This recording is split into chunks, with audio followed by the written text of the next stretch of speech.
Muy buenas tardes, queridos docentes. Soy Carolina William de la Oficina de Educación Médica y hoy quise grabar una pequeña cápsula para que veamos cómo en este periodo difícil para nosotros como familia, para nuestros estudiantes, para nosotros como docentes, podemos enfocar un poco nuestras evaluaciones hacia una evaluación más auténtica y con sentido. Espero que esto les facilite o al menos les entregue algunas pistas por donde debemos orientar nuestros sistemas de evaluación. Fíjense en esta imagen muy sugerente. ¿Qué está pasando? Si ustedes observan bien, frente a un mismo estímulo, frente a una misma información que nosotros entregamos, nuestros 100 alumnos están pensando en cosas diferentes. Y eso tiene que ver con las diferentes percepciones, las diferentes imágenes o representaciones mentales que están condicionadas por nuestro entorno, por nuestras experiencias. Por eso el detalle único del ser humano es que cada uno de nosotros somos personas únicas e irrepetibles. Todos pensamos frente a un mismo estímulo de manera diferente, o lo vemos de una perspectiva diferente. Fíjense ahora cuando nosotros estamos en un estado de evaluación. Ustedes mismos, cuando eran estudiantes y se enfrentaban a una evaluación de cualquier tipo, inmediatamente afloraba un conjunto de emociones y sentimientos que nos estaban preparando o anticipando frente a ciertos resultados, dependiendo de si estudiamos, si aprendimos, si memorizamos. Independiente de todo ese conjunto de emociones, lo importante acá es entender una sola cosa, que la evaluación no es solo un sistema para calificar, sino que es un sistema que aprende. El aprendizaje solo sucede cuando dentro de nuestra mente se despliega o de nuestro cuerpo se despliega un conjunto de emociones. Por lo tanto, la evaluación en sí misma permite un aprendizaje mucho más rápido y significativo. Por eso es tan importante que nosotros inmediatamente después de las evaluaciones retroalimentemos al estudiante. Y no necesariamente significa retroalimentarlo y mostrarle esta es la A, esta es la B, esta es la C, mostrarle la respuesta correcta, sino que trabajar el contenido de lo que se preguntó y entregarles la respuesta correcta y el fundamento de por qué es correcto. Por eso también es importante no hacer preguntas en negativo, porque probablemente en ese minuto, con tantas emociones y sentimientos en juego, nos vamos en una siguiente oportunidad, nos vamos a encontrar con la misma problema o la misma situación y nos vamos a acordar de lo negativo y no de lo que debiésemos hacer, cuál es lo positivo. Por lo tanto, con estas imágenes yo quiero mostrarles que el contexto de evaluación más el conjunto de emociones y sentimientos que se despliegan, que lo vamos a llamar afectividad, proporciona aprendizaje. Por lo tanto, para nosotros enfrentar nuestro sistema de evaluaciones, no solo necesitamos pensar en solo preguntas, sino que necesitamos pensar en problemas. Y ya nuestras imágenes cambian de solo sentarse a memorizar o morir, sin ningún sentido y generando una amplia frustración, a imágenes en las cuales uno se siente satisfecho con lo que ha hecho y por lo tanto predomina el sentido de autoeficacia y el sentido de motivación. Cuando nosotros juntamos y entendemos que este conjunto de emociones que afloran en un momento, en una situación de evaluación, permite el aprendizaje con nuestro actuar como guía, estamos hablando de una evaluación auténtica, que no solo se entiende con un tipo de evaluación que es lo más cercano a la realidad profesional en la cual se va a insertar nuestro estudiante, sino también al sentido de la calidad de aprendizaje que está generando estos momentos. Por lo tanto, si nosotros buscamos, hay muchas evaluaciones, muchas definiciones de evaluación.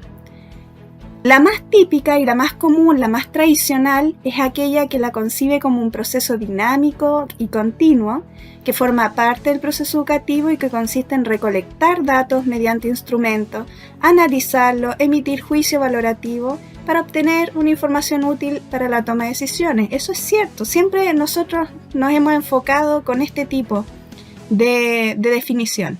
Sin embargo, actualmente, la evaluación auténtica se entiende como un conjunto de actividades que posibilitan identificar errores, comprender sus causas y tomar decisiones para superarlas. Es decir, su base es la retroalimentación del docente hacia el estudiante.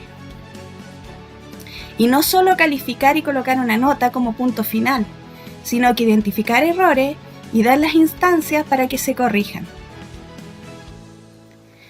¿Y cuál es la situación actual de nuestros estudiantes?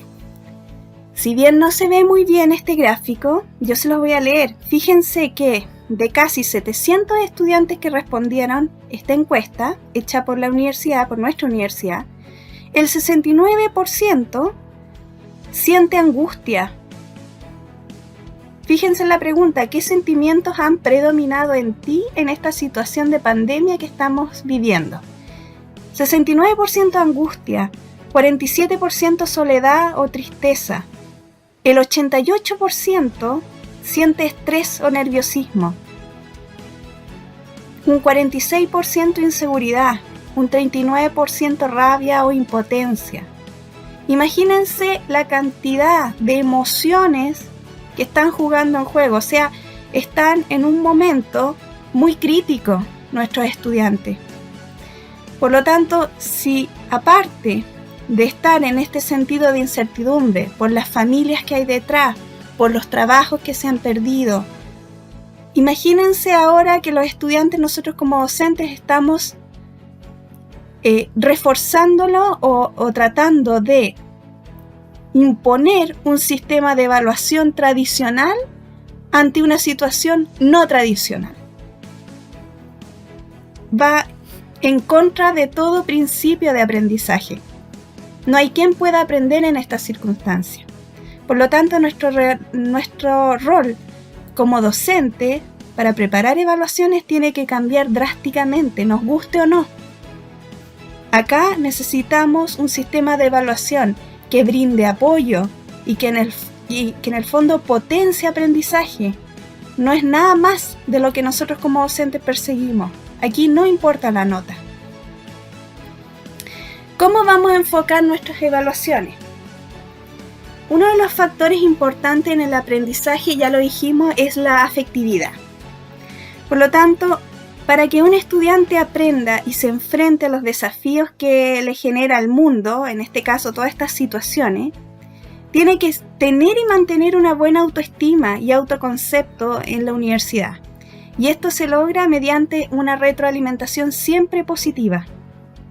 El alumno que considera que en el fondo es apreciado y valorado por su grupo de curso, por sus profesores, por sus padres, es un alumno que, a pesar de que pueda sufrir algunos problemas o dificultades de aprendizaje, saldrá adelante por medio de una motivación. Y esa motivación se la entrega a su grupo de personas más significativas. Y no olvidemos que el docente, lo quiera o no, es un personaje significativo en la vida del estudiante. Al contrario, si a un estudiante solo se le está recalcando lo negativo, sobre todo con nuestras famosas pruebas de selección múltiple, lo único que vamos a estar es que se va a convencer de que efectivamente no puede lograrlo y va a asimilar el fracaso. Y vamos a ver cómo muchos de nuestros estudiantes no van a ser capaces de terminar este semestre. Lo único que van a hacer es o reprobar, dejar de lado nuestra asignatura o generar abandono en la universidad. Cuando se quiere estimular a un estudiante para que obtenga un buen desempeño académico, no solo se tiene que tomar en cuenta factores como las horas de estudio, el lugar de estudio, se tiene que estimular y fortalecer la motivación y la perseverancia para alcanzar los objetivos de aprendizaje propuestos. Y esto es algo importante desde toda la vida, desde pequeño, que se nos estimule estos factores, porque finalmente lo que se va a internalizar como parte de nuestra personalidad es que vamos a tener personas con alta tolerancia a la frustración, creativas ante la búsqueda de soluciones a los problemas. Entonces, tenemos dos tipos de evaluación. Una evaluación tradicional, que busca calificar, centrarse solo en contenido declarativo, en recuerdo de información.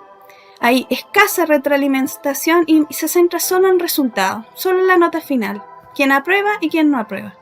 Eso no es, en este minuto y en general en ningún minuto de la vida, no es coherente ni prudente para formar profesionales creativos y competentes.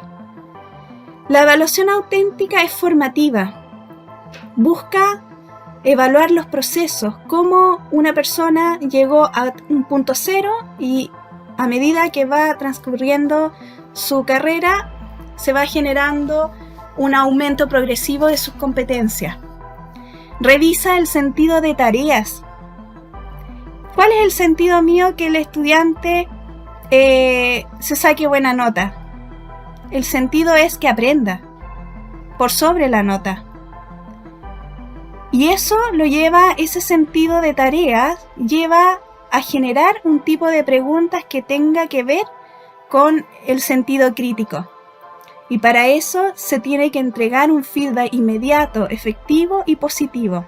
Por lo tanto, este tipo de evaluación se centra más que en la nota final, en el proceso, más que en el resultado final. Fíjense algunas de las características de la evaluación auténtica. Es realista porque se centra en casos o en situaciones, problemas, en la cual ellos se van a ver enfrentados más adelante. Es transparente porque los criterios de evaluación los conoce todo el mundo, desde los directores, los docentes, los estudiantes.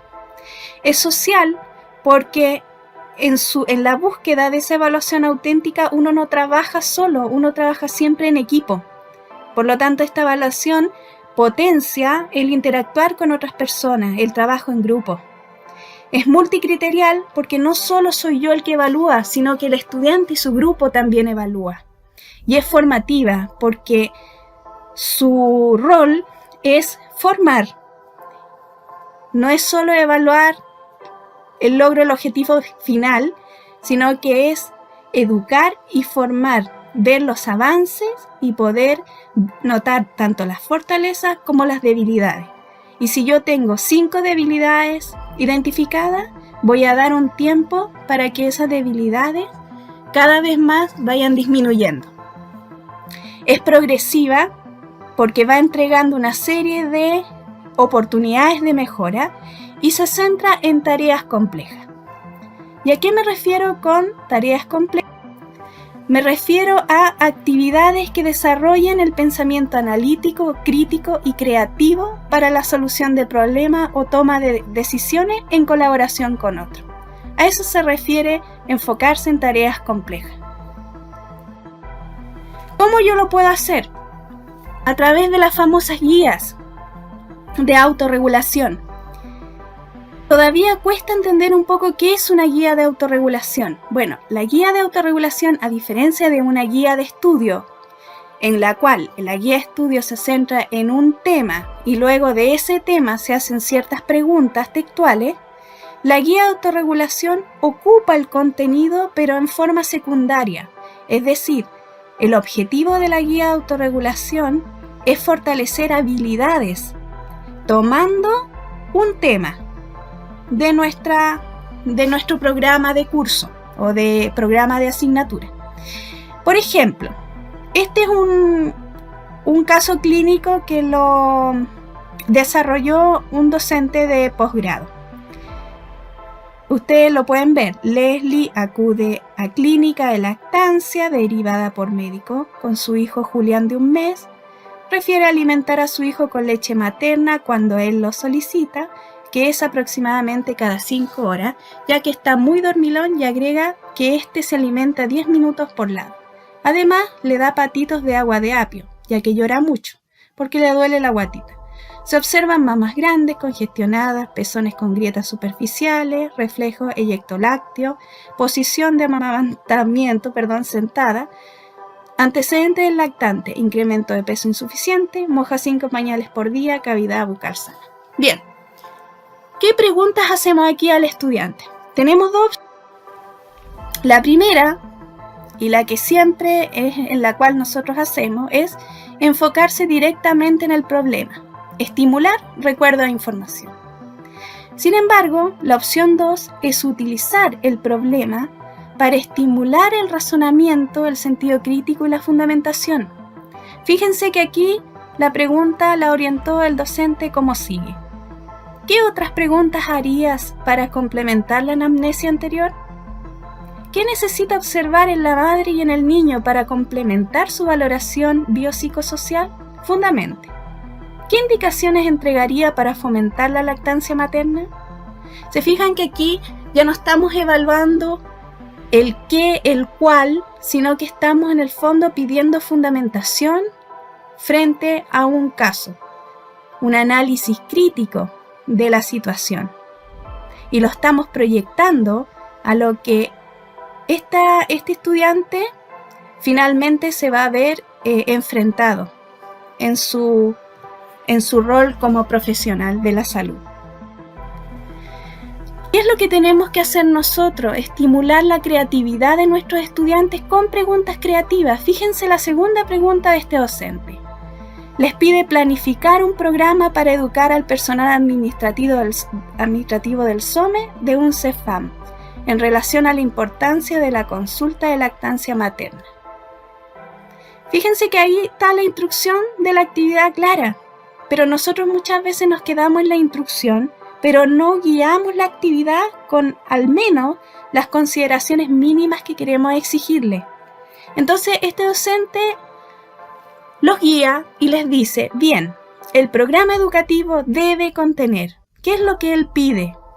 Fundamentación de la actividad, los objetivos de la educación, los contenidos, los temas que van a trabajar, los recursos educativos que van a usar, como PPT o folleto, la evaluación de los conocimientos adquiridos por los participantes y la certificación. O sea, ya con esta única pregunta, el docente está evaluando que el estudiante conoce al revés y al derecho este tema, porque para llegar a crear, uno tiene que obviamente saber conocer del tema, analizarlo desde diferentes puntos de vista, clasificarlo, recordar y unir, integrar una serie de informaciones dispersas en un solo objetivo. Esto es lo que es capaz de hacer las preguntas de creatividad. En este minuto, nuestros estudiantes necesitan eso. Si nosotros somos capaces de evaluarlo a través de preguntas creativas, en grupo, estamos estimulando enormemente los aprendizajes. Y eso es lo que nosotros queremos conseguir en estos minutos de nuestros estudiantes, que aprendan. Y no que se frustren frente a un sistema de evaluación en línea con 20, 30 o 40 preguntas de selección múltiple que no están estimulando nada más que la copia o el sentido de frustración frente a una enorme cantidad de información que no está contextualizada y que no tiene ningún sentido. Bueno, les pido que puedan pensar en lo que les acabo de decir y que espero que les haya ayudado y que podamos ser un poco más creativos en poder enfocar nuestras preguntas en función de nuestro interés, que es el aprendizaje, más que en colocar notas de manera de enfocarnos en los resultados. Les deseo toda la suerte del mundo. Si tienen dudas, ustedes me escriben al correo cwilliams@uft.cl. Un gran saludo a todos y mucho ánimo en estos momentos difíciles para todos. Con mucho cariño me despido.